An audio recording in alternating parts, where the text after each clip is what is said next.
ഞാൻ എൻ്റെ ആത്മീയ ജീവിതം ആരംഭിച്ച് 1988 പരിശുദ്ധാത്മാവിൻ്റെ വലിയ അഭിഷേകത്തോടുകൂടിയാണ് ഒരു ധ്യാനത്തിന് ശേഷം ഇറങ്ങി വരുന്നത് കോഴിക്കോട്. അതിനുശേഷം ഞാൻ അവിടുന്ന് നേരെ പോയത് വയനാട്ടിലുള്ള വൈത്തിരി എന്ന സ്ഥലത്താണ്. അവിടെ എൻ്റെ മൂത്ത സഹോദരിയും ഭർത്താവും അവരവിടെ താമസിക്കുന്നു. അവർക്കവിടെ ഒരു തോട്ടമുണ്ട്, ഏലത്തോട്ടം, കാപ്പിത്തോട്ടമാണ്, വലിയൊരു എസ്റ്റേറ്റാണത്. 500ഓളം ജോലിക്കാരോട് ജോലി ചെയ്യുന്നുണ്ടായിരുന്നു. ആ തോട്ടത്തിൽ 5-6 യൂണിയനുകളുണ്ട്, തൊഴിലാളി യൂണിയനുകൾ, 5-6 യൂണിയനുകളുണ്ട്. ഇതിനുമ്പ് പലപ്പോഴും കേട്ടിട്ടുണ്ട് അവിടെ ഭയങ്കര പ്രശ്നങ്ങളാണ്, മിക്കവാറും സമരങ്ങളാണ്. ഒരു ദിവസം ഒരു സമരം തീരുമ്പോൾ പിറ്റേ ദിവസം അടുത്ത യൂണിയൻകാർ സമരം പ്രഖ്യാപിക്കും. അങ്ങനെ എല്ലാ തരത്തിലും അവർ തോട്ടത്തിലെ പണികൾ ഇങ്ങനെ ഉഴപ്പുകയാണ്. വലിയ പ്രശ്നമായിരുന്നു അവിടെ. അപ്പോൾ ദൈവത്തിൻ്റെ ആത്മാവിൻ്റെ വലിയ ശക്തിയിലേക്ക് പ്രാപിച്ച് ഞാൻ ആ സഹോദരി വീട്ടിൽ ചെല്ലുമ്പോൾ എന്നോട് പറഞ്ഞു, നിന്നെ കർത്താവിനെ അനുഗ്രഹിച്ചതല്ലേ, നീ പോകുന്നതിന് പ്രാർത്ഥിച്ചിട്ട് പോകണം ഇവിടെ. അപ്പോൾ എന്നോട് പറഞ്ഞു, ഇങ്ങനെ ഒരാൾ ഭയങ്കര പ്രശ്നങ്ങളാണ് ഇവിടെ. സ്കൂളിൽ പോയ വാഹനം ഒരു വഴിക്ക് ആ തോട്ടത്തിനകത്ത് വെച്ച് തന്നെ വഴിക്ക് തടഞ്ഞിട്ടു. കുട്ടി സ്കൂളിൽ വിട്ടില്ല. കുടിവെള്ളം വരുന്ന വെള്ളം വഴിക്ക് വെച്ചതിന് മുകളിൽ ഒരു മുറിച്ച് കളയും, അല്ലെങ്കിൽ പറിച്ചു കളയും, കുടിവെള്ളം തരത്തില്ല. ഇങ്ങനെയൊക്കെ നിരന്തരമായ ശല്യമാണ് അവിടെ. ഞാൻ പറഞ്ഞു പ്രാർത്ഥിക്കാൻ പോകുന്നതിന് മുമ്പ്, പക്ഷെ എനിക്ക് പ്രാർത്ഥിക്കാൻ പറ്റുന്നില്ല. ഓരോ ദിവസം ഓരോ തിരക്കപ്പെട്ടു പോയി. ഞാനവിടെ ഒരാഴ്ച ഉണ്ടായിരുന്നു, വീട്ടിലുണ്ടായിരുന്നു. അവിടെ പോരും തന്നെ രാത്രി ദൈവമേ പ്രാർത്ഥന നടത്തിയില്ലോ, പ്രാർത്ഥിക്കാൻ പറ്റിയില്ലല്ലോ. എന്നെ അങ്ങോട്ട് പറഞ്ഞു വിട്ടത്, ആ ധ്യാനത്തിൽ വിട്ടത് എൻ്റെ സഹോദരിയും സഹോദരിയുടെ ഭർത്താവും കൂടിയാണ്. അവിടെ തീർച്ചയായിട്ടും എനിക്കൊരു കടപ്പാട് ഉത്തരവാദിത്തമുണ്ട് പ്രാർത്ഥിച്ചിട്ട് പോകാൻ. ഞാൻ അവിടെ രാത്രിയപ്പോൾ ഞാൻ ഫ്രീ ആയി. ഇപ്പം ഞാൻ പറഞ്ഞു നമുക്ക് ഇന്ന് പ്രാർത്ഥിച്ചിട്ട് പോകണം. അങ്ങനെ സഹോദരിയുടെ ഭർത്താവ് എൻ്റെ കൂടെ വന്നു. അവരുടെ ഓഫീസുണ്ട് അവിടെ. ആ ഓഫീസിലേക്ക് കടന്നു ചെന്നു. അപ്പോൾ അവിടുത്തെ മാനേജറുണ്ട്, അയാളുടെ പേര് മാത്യു എന്ന് ഞാൻ ഓർക്കുന്നു. അയാൾ മാത്രമേ ഉള്ളൂ, 3 പേര് മാത്രമേ ഉള്ളൂ. ഞാൻ അവിടെ നിന്നിട്ട് പ്രാർത്ഥിച്ചു. വാസ്തവത്തിൽ എനിക്ക് പ്രാർത്ഥനയെക്കുറിച്ച് ABCD അറിയില്ല, ഒന്നും അറിയില്ല. കാരണം ഞാൻ ജീവിതത്തിൽ ആദ്യമായിട്ട് പരിശുദ്ധാത്മാവിൻ്റെ ആ ശക്തി പ്രാപിച്ച് ആ ഒരു ബന്ധം മാത്രമാണ് എനിക്കുള്ളത്. അത് 2-3-4 ദിവസങ്ങളേ ആയിട്ടുള്ളൂ. ഞാൻ ആ മുറിയിൽ നിന്നുകൊണ്ട് പ്രാർത്ഥിച്ചു, ഓഫീസിൽ മുറിയിൽ പ്രാർത്ഥിച്ചു, അവിടുത്തെ പ്രശ്നങ്ങളൊക്കെ സമർപ്പിച്ച് പ്രാർത്ഥിച്ചു പോന്നു. പിറ്റേ ദിവസം ഞാൻ അവിടെ നിന്ന് എൻ്റെ നാട്ടിലേക്ക് തിരിച്ചു പോന്നു, കോട്ടയത്തിന് പോന്നു. 1 മാസം കഴിഞ്ഞ്, അന്ന് മൊബൈൽ ഫോൺ എന്നുള്ള കാലമല്ല, സഹോദരിയുടെ ഒരു കത്ത് വന്നു. എൻ്റെ പിറകെ കത്ത് വീട്ടിലേക്ക് വന്നിരിക്കുകയാണ്. അപ്പം അതിൽ പറഞ്ഞിരിക്കുകയാണ്, ആ പ്രാർത്ഥന കഴിഞ്ഞ് പിറ്റേ ദിവസം പോലുള്ള വലിയ വിഷയങ്ങൾ സംഭവിക്കാൻ തുടങ്ങി. വലിയ തകർച്ചകളുണ്ടായി. അവിടെ ഈ പ്രശ്നമുണ്ടാക്കിയ നേതാക്കന്മാർക്ക് ഓരോരുത്തർ കുടുംബങ്ങളിലും വലിയ പ്രശ്നങ്ങളായി. ചില ആൾക്കാർ തീപിടുത്തം പിടിച്ച് ദേവംപള്ളി ആശുപത്രിയിലായി. ഒരാൾ മരത്തിൽ കയറി മരത്തിന് താഴെ വീണ് കൈയും കാലും ഒടിഞ്ഞു. വേറെ ആൾ പോയ വഴിക്ക് പാലത്തിന് താഴെ തൊട്ടിപ്പോയി നടുവൊടിഞ്ഞു. ഇങ്ങനെയുള്ള ദുരിതങ്ങൾ കുറേ മനുഷ്യർക്ക് ദിവസങ്ങളിൽ സംഭവിക്കാൻ തുടങ്ങി. അവരെല്ലാം ശരിക്കും ഭയന്നു പോയി. അവർ ഭയന്നിട്ട് അവർ കൂട്ടം കൂടി സഹോദരിയുടെയും ഭർത്താവിൻ്റെയും അടുക്കള വന്നിട്ട് പറയുകയാണ്, നിങ്ങളോട് ക്ഷമിക്കണം, ദൈവം നിങ്ങളുടെ കൂടെ ഉണ്ട്, നിങ്ങൾ മനസ്സിലായി, നിങ്ങളാണ് തെറ്റ് ചെയ്ത്, ക്ഷമിക്കണം, ഞങ്ങൾ ഇനി ഒരിക്കലും ഇങ്ങനെ ചെയ്യില്ല. അന്നവിടെ സമാധാനം വന്നു. പിന്നെ അവരാ തോട്ടം വിറ്റ് പോകുന്ന കാലം വരെ അവിടെ സമരം ഉണ്ടായിട്ടില്ല. ഒരു വലിയ സ്നേഹത്തിൻ്റെ ഒരു അനുഭവം അവിടെ ഒരു കുടുംബം പോലെ ആയി. നമ്മൾ 500 തൊഴിലാളികളുടെ ഒരു സ്ഥലമാണത്. വൈത്തിരിയിലെ വിമൽ പ്ലാന്റേഷൻ, അന്ന് അതിൻ്റെ പേര് അതായിരുന്നു, വിമൽ പ്ലാന്റേഷൻ. അതിനതൊരു തോട്ടം വിറ്റവർ. ഇപ്പോൾ എനിക്ക് ഒന്ന് മറ്റേ കലമാണ്. അപ്പോൾ വാസ്തവത്തിൽ അന്ന് ദൈവത്തിൻ്റെ ആത്മാവ്, ഈ അഭിഷേകം, കർത്താവിലേക്ക് പകർന്ന അഭിഷേകത്തിൻ്റെ ആയുധ ശക്തി ഞാൻ വെളിപ്പെട്ടത് അവിടെയാണ് കണ്ടത്. ഞാൻ അത്ഭുതപ്പെട്ടു പോയി കേട്ട് കഴിഞ്ഞപ്പോൾ. ഓരോരുത്തർ സംഭവിച്ച കാര്യങ്ങൾ കേട്ടപ്പോൾ ദൈവം എത്ര ശക്തമായിട്ട് ദൈവം ഇടപെട്ടത്. പ്രിയപ്പെട്ടവരെ, പിശാച് ഒരു വശത്ത് നമ്മളെ ആക്രമിക്കുമ്പോൾ നാം ദൈവത്തിൽ മുറുകെ പിടിച്ച് നിന്ന് കഴിഞ്ഞാൽ പിശാച് പരാജയപ്പെട്ടു പോകും. ഇവിടെ ഈ ചിന്നക്കനാലിൽ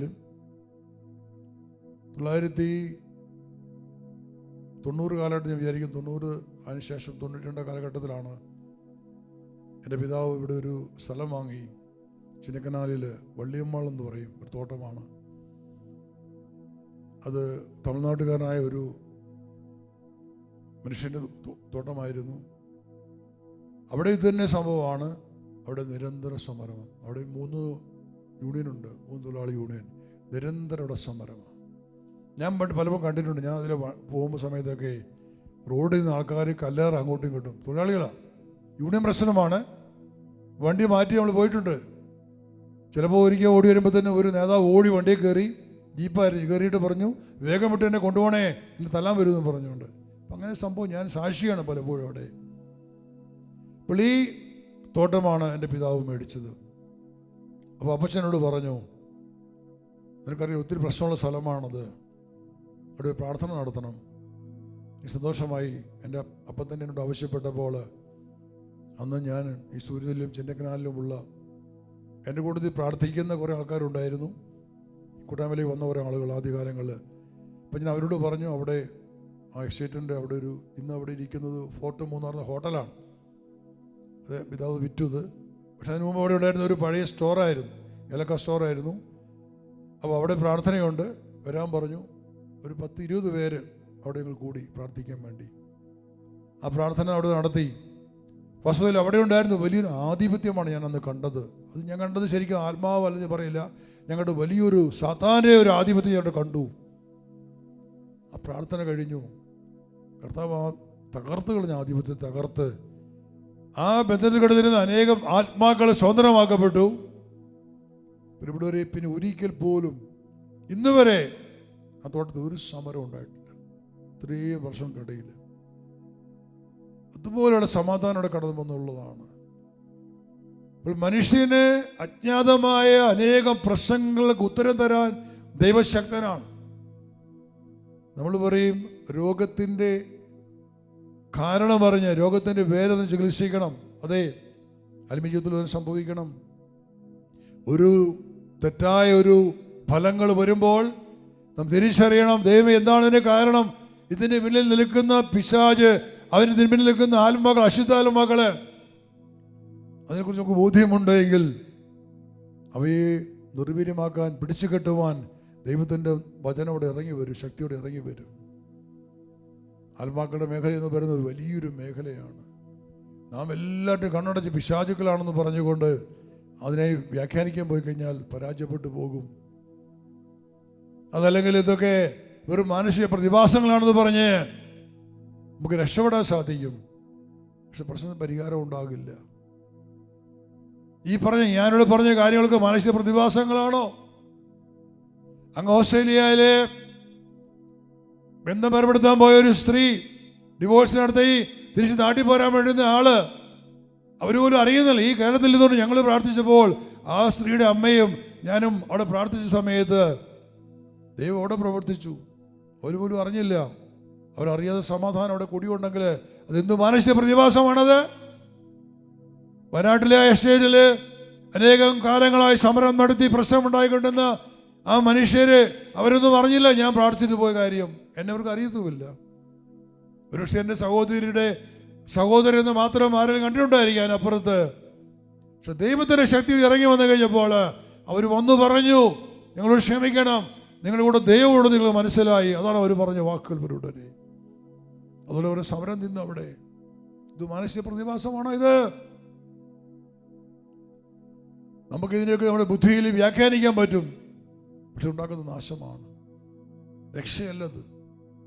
അറിവില്ലാത്ത കാര്യത്തെക്കുറിച്ച് അറിയാമെന്ന് പറഞ്ഞ് പഠിപ്പിക്കുന്നത് ഏറ്റവും അബദ്ധവും ഭോഷത്വവും നാശകരവുമാണ്. പ്രത്യേകിച്ചും ദൈവത്തിൻ്റെ വചനം വെച്ചുകൊണ്ട് ഒരു പഠിപ്പിക്കുമ്പോൾ അത് വിനാശകരമാണ്, നീ വിധിക്കപ്പെടും. കാരണം ദൈവത്തിൻ്റെ പദ്ധതിക്ക് എതിരായിട്ട് അത് പഠിപ്പിക്കുന്നെങ്കിൽ നീ ശിക്ഷിക്കപ്പെടും. ഒരു സംശയം ആ കാര്യത്തിലില്ല. ഇന്ന് ആളെ കൂട്ടാനും കൈയടി മേടിക്കാനും വേണ്ടിയിട്ടൊക്കെ നമുക്ക് എന്തും നമുക്ക് ജലഭരണം നടത്താൻ പറ്റും. ദൈവത്തിൻ്റെ ഹിതമല്ല എങ്കിൽ, ദൈവത്തിൻ്റെ വചനമല്ല എങ്കിൽ നീ പിടികൂടപ്പെടും, ശിക്ഷിക്കപ്പെടും. തിരിച്ചറിയണം. ലോകത്തിന് അദൃശ്യമായ ഒരു മേഖല, ആർക്കും അറിയാൻ പറ്റാത്തൊരു മേഖല, അതാണ് ആത്മാക്കളുടെ ലോകം. അപ്പോൾ ആ മേഖലയെക്കുറിച്ച് വാസ്തവത്തിൽ ഞാൻ പറയും, എന്നെ പഠിപ്പിച്ചത് ഈ അഭിഷേകമാണ്, സ്പിരിറ്റ് ആൻഡ് ജസ്റ്റിസ് എന്ന അഭിഷേകം. അത് ക്രിസ്തുവിലെ നയിച്ച പരിശുദ്ധാത്മ അഭിഷേകം. 1988 കർത്താവ് എനിക്ക് തന്നു കഴിഞ്ഞപ്പോൾ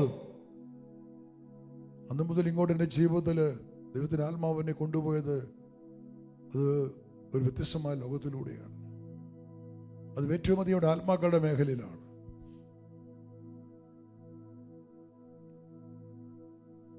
ദൈവത്തിൻ്റെ പരിശുദ്ധാത്മാവ് ഈ സത്യങ്ങളെ മനസ്സിലാക്കാനും തിരിച്ചറിയുവാനും ഓരോരുത്തരെ കണ്ണുകൾ തുറക്കട്ടെ എന്ന് ഞാൻ പ്രാർത്ഥിക്കുകയാണ്.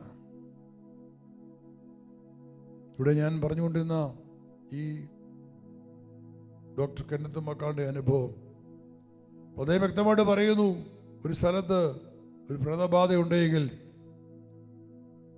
അതിൻ്റെ പിന്നിൽ ആത്മാവുണ്ട്, മരിച്ചവൻ്റെ ആത്മാവാണ്. അതിനോട് പ്രാർത്ഥിച്ചാൽ ആ സ്ഥലത്ത് ഫ്രീ ആക്കാൻ സാധിക്കും. അതൊരു സത്യമാണ്. അടുത്ത ഭാഗത്ത് പറഞ്ഞിരിക്കുന്നു, for hundreds of years the Bermuda Triangle, an area of the Atlantic Ocean enclosed by an imaginary line from Bermuda to Miami to Puerto Rico to Bermuda, has swallowed up ships and aircraft, often without a trace. The sheer weight of the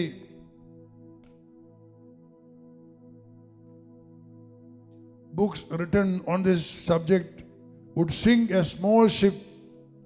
Most sailors prefer to avoid the place, but like many other people, especially landlubbers, I scoffed at such irrational fears. In 1972, my wife and I were sailing through the triangle on a banana boat. When we were caught in a force 9 storm, we headed south away from the storm into the infamous Sargasso Sea. There, one of the ship's boilers burst, leaving us silently drifting. ഈ doctor Kenneth മക്കാള് അദ്ദേഹം പറയാണ്, ഇങ്ങനെ പ്രേതബാധയുള്ള സ്ഥലമാണ് Bermuda triangle എന്ന് പറയുക. ഈ Bermuda ട്രയാങ്കിളിനെ കുറിച്ചുള്ള അനേകം പുസ്തകങ്ങൾ എഴുതപ്പെട്ടിട്ടുണ്ട്. ഒരു കപ്പൽ മുക്കാൻ തക്കവണ്ണം പുസ്തകങ്ങൾ ലോകത്ത് എഴുതപ്പെട്ടിട്ടുണ്ടെന്നാണ് അദ്ദേഹം പറഞ്ഞിട്ടുള്ളത്. ഇതിൻ്റെ അതിരുകൾ ഒരു ട്രയാങ്കിൾ പോലാണ് ഇത് ചിത്രീകരിച്ചിരിക്കുന്നത്. അത് അറ്റ്ലാന്റിക് സമുദ്രത്തിൻ്റെ ഒരു ഭാഗമാണിത്. ബർമുഡയിൽ നിന്നും മിയാമിയിൽ നിന്ന് പ്യൂർട്ടോറിക്കോ, തുടർന്ന് ബർമുഡ, അങ്ങനെ ഒരു ട്രയാങ്കിളാണ്. ഈ കടലിലെ ഒരു ഭാഗമാണത്. ഇതിലെ കടന്നു പോയിട്ടുള്ള അനേകം കപ്പലുകളും വിമാനങ്ങളും യാതൊരു തെളിവും അവശേഷിപ്പിക്കാതെ അപ്രത്യക്ഷമായിട്ടുണ്ട്. അപ്പോൾ ഇതിനെക്കുറിച്ച് ഒത്തിരിയേറെ പഠനങ്ങളുണ്ടായി. ശാസ്ത്രീയമായിട്ട് പഠനങ്ങൾ നടത്തി, ഒത്തിരി പഠനങ്ങളുണ്ടായി. അതിലെല്ലാം വന്ന അഭിപ്രായങ്ങൾ ഇതാണ്: ഇത് അന്യഗ്രഹ ജീവികളാണ്, അതല്ലെങ്കിൽ കടലിനടിയിലുള്ള കാന്തശക്തിയാണ്. ഇങ്ങനെ പലവിധമായ അഭിപ്രായങ്ങൾ അനേകം പേരിലുണ്ടായി. അപ്പോൾ ഈ മേഖലയെക്കുറിച്ച് ഒത്തിരിയേറെ പുസ്തകങ്ങൾ എഴുതപ്പെട്ടു. ഈ പുസ്തകങ്ങളെല്ലാം കൂടെ ഒരു കപ്പലിൽ വെച്ച് കഴിഞ്ഞാൽ കപ്പൽ മുങ്ങിപ്പോകുന്നതാണ് അദ്ദേഹം പറഞ്ഞിട്ട് അത്രമാത്രം എഴുതപ്പെട്ടിട്ടുണ്ട്. ഇതിലെ കടന്നു പോകുന്ന കപ്പലുകളൊക്കെ അപ്രത്യക്ഷമായി പോവുക, പിന്നെ യാതൊരു തെളിവുമില്ല. ആ കപ്പലിൻ്റെ പൊടി പോലും കാണാൻ പറ്റില്ല. അതിന് മുകളിൽ പറന്നു പോകുന്ന വിമാനങ്ങൾ അപ്രത്യക്ഷമായി പോവുക, അതും കണ്ടെത്താൻ പറ്റില്ല, എവിടെ പോയെന്നും കാണാൻ പറ്റില്ല. അങ്ങനെ 100 കണക്കിന് കപ്പലുകളും വിമാനങ്ങളുമാണ് അവിടെ അപ്രത്യക്ഷമായി പോയത്. ഈ കഴിഞ്ഞ വർഷം ഈ സമയത്ത് കർത്താവ് ഞങ്ങളെ കൊണ്ടുപോയത് ഏതാണ്ട് ബർമുഡയുടെ അരികിലൂടെയാണ് കടന്നുപോയത്. ലാറ്റിൻ അമേരിക്കൻ രാജ്യങ്ങളിലേക്ക് പോയപ്പോൾ, മെക്സിക്കോ തുടങ്ങിയ രാജ്യങ്ങളിലേക്ക് കടന്നു പോയപ്പോൾ ഈ മേഖലയിലൂടെ കടന്നു പോകാനും എന്നോട് കൂടുതൽ പ്രാർത്ഥിക്കാനും കർത്താവ് ഒരു അവസരം തന്നു. അദ്ദേഹം പറയുകയാണ്, അപ്പോൾ ഈ ഒരു ഭയം എല്ലായിടത്തും ഉണ്ടായിരുന്നു. ഇദ്ദേഹം അത്ര കാര്യമായിട്ട് എടുത്തില്ല.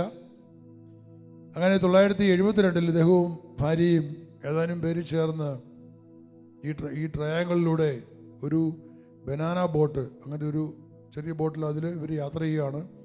പക്ഷെ അവിടെ ഒരു വലിയൊരു കൊടുങ്കാറ്റുണ്ടായി. കൊടുങ്കാറ്റിൽ ഇവരുടെ കപ്പൽ, ഇവരുടെ ഷിപ്പ്, ചെറിയ ഷിപ്പാണത്, ചെറിയ ബോട്ട്, അത് മറ്റൊരു കടലിലേക്കാണ് മാറിയത്. സർഗാസോ സീ എന്ന് അങ്ങോട്ട് മാറി. അവിടെ ഇവരുടെ കപ്പലിൻ്റെ ഷിപ്പിൻ്റെ എൻജിന് കേടായി. അത് അവർ ലീവിങ് സൈലൻ്റ്ലി ഡ്രിഫ്റ്റിംഗ്, വെള്ളത്തിന് മുകളിൽ വെറുതെ ഇങ്ങനെ കിടക്കുകയാണ്, മൂവ് ചെയ്യാൻ പറ്റാതെ. അപ്പോൾ ആ സമയത്ത് in the quietness my wife and I both distinctly heard a strange sound like a steady droning dirge which continued throughout the day and night. At first we thought it was the Jamaican crew, but after checking we realized that they were not responsible. Then I found a magazine containing diagrams of the old slave ships which used this run, with details of how almost 2 million slaves were thrown overboard. Recently, the book Roots by Arthur Haley was dramatized on television and told movingly of the many dead or dying slaves thrown into the sea, or just such a journey. The sea on just such a journey. The number of slaves considered unsaleable in the West Indies or America increased rapidly as they neared their destination. For conditions on board the slave ships deteriorated even further as the voyage progressed. The merchants often collected more money through insurance for lost slaves than by selling them in Virginia. അപ്പോൾ ഈ കപ്പലിങ്ങനെ ഇവരുടെ ship വെള്ളത്തിന് മുകളിൽ ഇങ്ങനെ ചുമ്മാ കിടക്കുകയാണ്. കാരണം അതിന് എൻജിൻ കത്തി, അതിന് മുന്നോട്ട് പോകാൻ പറ്റാതെ കിടക്കുന്ന സമയത്ത് എന്തൊക്കെയോ നിലവിളികൾ ഇത് കേൾക്കാൻ പറ്റി. വെള്ളത്തിൽ മുങ്ങി മരിക്കുന്ന പോലുള്ള ചില ആളുകളുടെ നിലവിളികൾ കേട്ടു. അപ്പോൾ ഇത് തങ്ങളുടെ കൂടെയുള്ള ജമൈക്കൻ, അത് ആഫ്രിക്കയിൽ തന്നെ ഒരു രാജ്യമാണ്, ജമൈക്കയിലെ ആളുകൾ നിഗ്രോസ്. അപ്പോൾ അവരാണെന്ന് വിചാരിച്ചെങ്കിലും അവരല്ല എന്ന് മനസ്സിലായി, ശബ്ദം കേൾപ്പിച്ച ശബ്ദം ഉണ്ടായത്. പിന്നെ അദ്ദേഹം പറയുകയാണ്, അദ്ദേഹം ഒരു മാസിക അത് കണ്ടെത്തി. അതിൽ പറഞ്ഞിട്ടുണ്ട്, ഈ ഭാഗത്തൊരു കടന്നുപോയ പഴയ കാല കപ്പലുകൾ, അതായത് പായ്ക്കപ്പലുകൾ ഈ ആഫ്രിക്കയിൽ നിന്നും നീഗ്രോകൾ അടിമകളായി പിടിച്ച് ഇവരെ ബന്ധനസ്ഥരാക്കി പായ്ക്കപ്പലുകളിൽ വിൽക്കാൻ വേണ്ടി കൊണ്ടുപോയിരുന്നതാണ്. കൊണ്ടുവരുന്നത് അമേരിക്കയിലേക്കാണ്, അമേരിക്ക, വെസ്റ്റ് ഇൻഡീസ് തുടങ്ങിയ രാജ്യങ്ങളിലേക്കാണ്. അപ്പോൾ ഇങ്ങനെ കൊണ്ടുപോയിക്കൊണ്ടിരുന്ന അടിമകൾ, അവിടെ 20 ലക്ഷം അടിമകളെ പല കാരണങ്ങളാൽ ഈ കടലിലേക്ക് വലിച്ചെറിഞ്ഞിട്ടുണ്ട് ജീവനോടെ. ഇതിനുള്ള 20 ലക്ഷം നീഗ്രോകളെയാണ് കടലിലേക്ക് വലിച്ചെറിഞ്ഞത്. ഒരു കാരണം പറഞ്ഞു, ഒന്നുകിൽ ഇത് അമേരിക്കയിലോ വെസ്റ്റ് ഇൻഡീസിലോ അവർക്ക് ഡിമാൻഡില്ലാണ്ട് വരുന്നു, അവിടെ വേണ്ടാന്ന് പറയുമ്പോൾ ഇവരെ കൊണ്ട് കടലിൽ തട്ടുകയാണ്. അതല്ല എങ്കിൽ the merchants often collected more money through insurance for lost slaves. നഷ്ടപ്പെട്ടുപോയ അടിമകൾക്ക് വേണ്ടി കൂടുതൽ ഇൻഷുറൻസ് അവർ കിട്ടുമായിരുന്നു. കാരണം പണം ഉണ്ടാക്കാൻ വേണ്ടി ഇവരെ ഇൻഷുറൻസ് കൊണ്ടുവരിക, അതിന് വഴിക്ക് വെച്ച് ഇവർ കടലിൽ മരിച്ചുപോയി, രോഗം വന്ന് മരിച്ചുപോയി എന്ന് കണക്ക് കൊടുത്തുകൊണ്ട് കൂടുതൽ പണം കിട്ടുമായിരുന്നു അങ്ങനെയുള്ളവർക്ക്, അങ്ങനെ മരിച്ചുപോയ അടിമകൾക്ക് വേണ്ടിയിട്ട്. അതിന് ധനസമ്പാദനത്തിന് വേണ്ടി തന്നെ ഇവരെ അനേകം ആൾക്കാരെ കൊന്നിട്ടുണ്ട്. When we were back at home in England, it occurred to us that we had heard that mournful dirge for a purpose. Perhaps we had a responsibility to pray for those wretched slaves who died uncommitted to the Lord, and to repent of the cruelty of those who were the cause of it. So in July 1977, with some interested bishops and some members of the Anglican community of the Resurrection, a Jubilee Eucharist was celebrated at various places throughout England for the specific release of all those who had met their untimely deaths in the Bermuda Triangle. Some months later, in Bermuda itself, the Anglican Bishop Anselm Gandish and the Reverend Donald Omand, an Anglican priest from Devon, offered the same prayers. The curse of the dreaded place was lifted. From the time of the Jubilee Eucharist until now, 5 years, no known inexplicable accidents have occurred in the Bermuda Triangle. Perhaps evil forces are even now building up again in that place, and an accident or disappearance may happen. But we are certain that prayer is the weapon to destroy such evil and to break such a force. ഇവിടെ അദ്ദേഹം സാക്ഷ്യപ്പെടുത്തിയിരിക്കുന്നതാണ്. ഇവർ കേൾക്കാനിടവന്ന ഈ Jamaican ബോയ്സിൻ്റെ കരച്ചിലും ഇതെല്ലാം അവർ കൂട്ടി വായിച്ചപ്പോൾ ഇവർക്ക് മനസ്സിലായി ആത്മാക്കൾക്ക് വേണ്ടി പ്രാർത്ഥിക്കണം.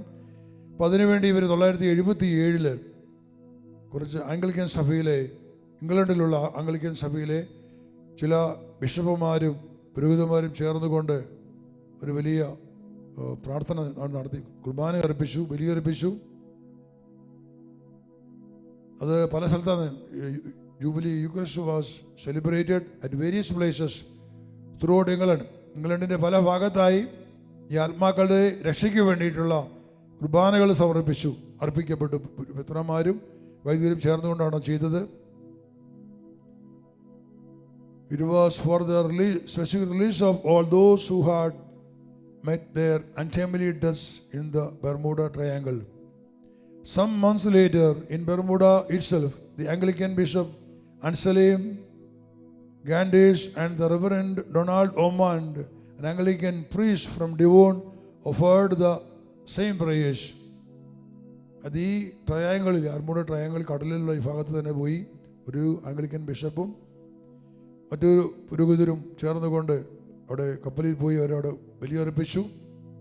ബർമുഡയിൽ ഇതിന് പിന്നെ പറഞ്ഞിരിക്കുകയാണ്, the curse of the deadly place was lifted. ആ സ്ഥലത്തുണ്ടായിരുന്ന ആ ശാപം എടുത്തു മാറ്റപ്പെട്ടു. From the time of the jubilee eucharist until now, അന്ന് ഈ ബലിയർപ്പിക്കപ്പെട്ട നാൾ മുതൽ ഇന്ന് വരെ, അത് 5 വർഷമാണ് പറഞ്ഞിരിക്കുക. ഈ പുസ്തകം എഴുതുമ്പോൾ 5 വർഷമായിരുന്നു. അതിനുശേഷം അവിടെ യാതൊരു തരത്തിലുള്ള അപകടങ്ങളോ എന്തെങ്കിലും തരത്തിലുള്ള കപ്പലുകളോ വിമാനങ്ങളോ നഷ്ടപ്പെട്ടു പോയ യാതൊരു തരത്തിലുള്ള അനുഭവങ്ങളും ഉണ്ടായിട്ടില്ല. അത് വീണ്ടും പറഞ്ഞിട്ടുണ്ട്, ഇതുകൊണ്ട് മാത്രം ഈ സ്ഥലം സുരക്ഷിതമായെന്ന് പറയുന്നില്ല. കാരണം ഒരുപക്ഷെ ഇനിയും ഈവിൾ ഫോഴ്സസ് രക്ഷപ്പെടാത്തത് കൊണ്ട് അവർ ബന്ധനസ്ഥരാണ്. പക്ഷെ അവർക്ക് വേണമെങ്കിൽ ഈ ശക്തി ആർജിച്ച് വീണ്ടും അവർക്ക് അവിടെ പ്രശ്നങ്ങൾ ഉണ്ടാക്കാൻ സാധിക്കും. അത് തടയാൻ വേണ്ടിയിട്ട് കൂടുതൽ പ്രാർത്ഥിക്കണം എന്നാണ് അദ്ദേഹം ഇവിടെ എഴുതി വെച്ചിട്ടുള്ളത്. പിന്നീട് ഈ സംഭവം, ഈ കപ്പലിൽ ഇങ്ങനെ മെത്രാനും അച്ഛന്മാരും പോയി, പുരോഹിതന്മാരും പോയി, കടലിലൂടെ പോയി ബലിയർപ്പിച്ചു എന്നൊരു വാർത്ത ഞാൻ വളരെ കുട്ടിയായിരിക്കുമ്പോൾ ഞാൻ കേട്ടിട്ടുണ്ട്. അത് അന്നൊരു മാസിക ഉണ്ടായിരുന്നു, CMI ഫാദേഴ്സിൻ്റെ കർമ്മല കുസുമം, കോട്ടയത്തിനടുത്ത് മാന്നാനത്തും പുസ്തകം മാസികയായിരുന്നു കർമ്മല കുസുമം. ഇപ്പോൾ എനിക്ക് അറിഞ്ഞുകൂടാ. അപ്പോൾ ആ മാസികയിൽ ഞാൻ സ്കൂളിൽ പഠിച്ചിരുന്ന ചെറുപ്പകാലത്ത് ഈ മാസിക വീട്ടിൽ വരുന്നുണ്ടായിരുന്നു. അപ്പോൾ അന്ന് ഈ മാസികയിൽ ഞാൻ വായിക്കാൻ ഇടന്ന് സംഭവം ഓർക്കുന്നുണ്ട്. ബർമുഡയിലൂടെ ഇങ്ങനെ മിത്രമാരും പുരോഹിതന്മാരും കപ്പലിൽ പോയി അവിടെ കുർബാന അർപ്പിച്ചു എന്ന് പറഞ്ഞ വാർത്ത ഞാൻ അന്ന് വായിച്ച് ഇന്നും എൻ്റെ ഓർമ്മയിലുണ്ട്. വസ്തുതയിലെ ഈ ഒരു മേഖലയുമായിട്ടുള്ള എൻ്റെ ഈ ബന്ധം അത് ദൈവം അന്നേ അത് വരച്ച് കാണിച്ചിരുന്നു. അതുകൊണ്ടായിരിക്കാം അത് ആ വാർത്ത എനിക്ക് വായിക്കാൻ സാധിച്ചത്. പക്ഷെ പിന്നീട് ഞാൻ ഈ പുസ്തകം വായിച്ചപ്പോഴാണ് ഇവിടെ പറഞ്ഞിരിക്കുന്ന ഈ കാര്യം എൻ്റെ ഓർമ്മയിൽ വന്നത്. എന്നാൽ ഈ സംഭവത്തിന് ശേഷം കഴിഞ്ഞ കുറേ വർഷങ്ങൾക്കിടയിൽ, അതായത് കേരളത്തിലെ ഷാലോം കൂട്ടായ്മ അവരുടെ ഷാലോം പത്രം പ്രസിദ്ധീകരിക്കുകയാണ്. അതിൻ്റെ പൈലറ്റ് ഇഷ്യൂ, ഷാലോം പത്രത്തിൻ്റെ പൈലറ്റ് ഇഷ്യൂ. ആ പൈലറ്റ് ഇഷ്യൂ ഇറങ്ങിയ സമയത്ത് ഞാനതിൽ വാർത്ത വായിക്കാൻ ഇട വന്നു. അതിൽ പറഞ്ഞത് ഇങ്ങനെയാണ്, ഒരു അമേരിക്കൻ കപ്പലാണ്, ഒരു അമേരിക്കൻ സബ്മറൈൻ, അത് കടലടി കൂടെ പോകുന്നതാണ്, യുദ്ധക്കപ്പലും പറയാം, സബ്മറൈൻ, അന്തർവാഹിനി. ഈ അന്തർവാഹിനിയിലുണ്ടായിരുന്ന ഏതാണ്ട് 100ഓളം ആൾക്കാർ അന്തർവാഹിനിയിലുണ്ടായിരുന്നു. ഈ ബർമുഡായിലൂടെ കടന്നു പോകുമ്പോൾ വളരെ പെട്ടെന്ന് ഒരു വലിയൊരു കുലുക്കം ഈ അന്തർവാഹിനിക്ക് ഉണ്ടാവുകയും, ഇത് വിതിൻ സെക്കൻഡ്സ് എന്നാണ് പറഞ്ഞത്. വിതിൻ സെക്കൻഡ്സ് ഈ അന്തർവാഹിനി വളരെ ദൂരെയുള്ള സൗത്ത് ആഫ്രിക്കയുടെ തീരത്ത് പൊങ്ങിയെന്നാണ് പറയുന്നത്. ഇതിൽ വാർത്തയാണ്. ദക്ഷിണാഫ്രിക്കയുടെ തീരത്ത് പൊങ്ങി. അവിടെ ചെന്നപ്പോഴേക്കും കണ്ടത് ഈ സബ്മറിയിലുണ്ടായിരുന്ന ആളുകളെല്ലാം വൃദ്ധരായിട്ട് മാറി. അവർക്ക് മുടി നരച്ച് അവരെല്ലാം വൃദ്ധന്മാരായി മാറി. ഇതെന്താണ് എന്ന് ശാസ്ത്രജ്ഞന്മാർ കണ്ടുപിടിക്കാൻ സാധിക്കുന്നില്ല. അതിന് കാരണമെന്നും പറഞ്ഞുകൊണ്ട് സൺഡേ ഷാലോമിൻ്റെ പൈലറ്റ് ഇഷ്യൂവിൽ വന്ന വാർത്തയാണ്. അത് എനിക്ക് പ്രശ്നം ഓർമ്മയില്ല, അത് കണ്ടുപിടിക്കാൻ സാധിക്കുന്ന കാര്യമാണ്. പക്ഷെ അങ്ങനെ വാർത്ത അതിൽ വന്നിരുന്നു. ഈ ബർമുഡയെക്കുറിച്ച് പറഞ്ഞ കാര്യമാണ്. ഒരു കാര്യം വ്യക്തമാണ്, അന്ന് ആംഗ്ലിക്കൻ ബിഷപ്പുമാരെ 1977 ഡോക്ടർ കെന്നത്ത് മക്കാളും ഈ മെത്രാന്മാരും നടത്തിയ പ്രാർത്ഥന, അത് ആത്മാക്കളുടെ ആ ശല്യത്തെ ഒഴിവാക്കാൻ ഒരു പരിധിവരെ സഹായിച്ചു എന്ന് മാത്രം. പക്ഷെ അവരെ പൂർണ്ണമായും ബന്ധിക്കപ്പെടുകയോ രക്ഷപ്പെടുകയോ ചെയ്തിട്ടില്ലാത്തത് കൊണ്ട് വീണ്ടും പ്രശ്നമുണ്ടാക്കാൻ സാധിക്കുമെന്നുള്ളൊരു സൂചനയാണ്. അതിനെ അങ്ങനെയാണ് കാണുന്നത്. കാരണം ഈ ആത്മാക്കൾ മനുഷ്യ ആത്മാക്കളാണ്. വ്യക്തമായിട്ട് ഇവിടെ പറഞ്ഞിട്ടുണ്ട്, 20 ലക്ഷത്തോളം ആത്മാക്കളാണ് അവിടെ കടലെറിയപ്പെട്ടത്. ഇതെല്ലാം മനുഷ്യ ആത്മാക്കളാണ്. അതിദയനീയമായി വധിക്കപ്പെട്ടവരാണ്. അവരെല്ലാം ഒരു വലിയ ചെയിനായിട്ട് മാറി. കാരണം കൊല്ലപ്പെട്ടവൻ, വധിക്കപ്പെട്ടവൻ, അവൻ വെറുപ്പിലും വിദ്വേഷത്തിലും അവൻ മരണഭയത്തിലാണ് മരിക്കുന്നത്. അവൻ്റെ ആത്മാവിൻ്റെ മേൽ വന്നു വീഴുന്ന അന്ധകാരത്തിൻ്റെ വലിയ ആധിപത്യമുണ്ട്. സാത്താൻ്റെ സാമ്രാജ്യമായിട്ട് ആ ദേശം മാറി, ബർമുഡ മാറി. അങ്ങനെ ഈ ഒരു സമൂഹമാണ്, ഈ ലെഗിയോൻ എന്ന ഈ ഒരു സമൂഹമാണ് ഈ കപ്പലുകളൊക്കെ മുക്കിക്കളഞ്ഞത്, വിമാനങ്ങളെ അപ്രത്യക്ഷമാക്കിയത്. മനുഷ്യന് ബുദ്ധിക്ക് ഒരിക്കലും കണ്ടുപിടിക്കാൻ പറ്റാത്ത ഒരു പ്രതിഭാസമാണത്. അതിനൊക്കെ നമുക്ക് ചുമ്മാ ഉത്തരം കൊടുക്കാം, അന്യഗ്രഹ ജീവികളാണെന്നും അല്ലെങ്കിൽ കടലിലെ കാന്തശക്തിയാണെന്നൊക്കെ വ്യാഖ്യാനം കൊടുക്കാൻ പറ്റും.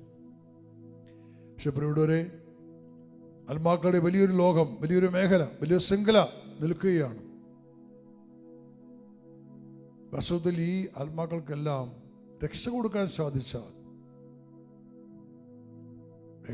സാധിച്ചാൽ അവിടെ സമാധാനമായി. പിന്നെ ഒരിക്കൽ പോലും ഇവർക്ക് അവിടെ ഒരു ശല്യം ഉണ്ടാക്കാൻ സാധിക്കത്തില്ല. ഹല്ലേലൂയ. വാസ്തവത്തിൽ അതാണ് സ്പിരിറ്റിനെ കർത്താവ് പഠിപ്പിച്ച സത്യം.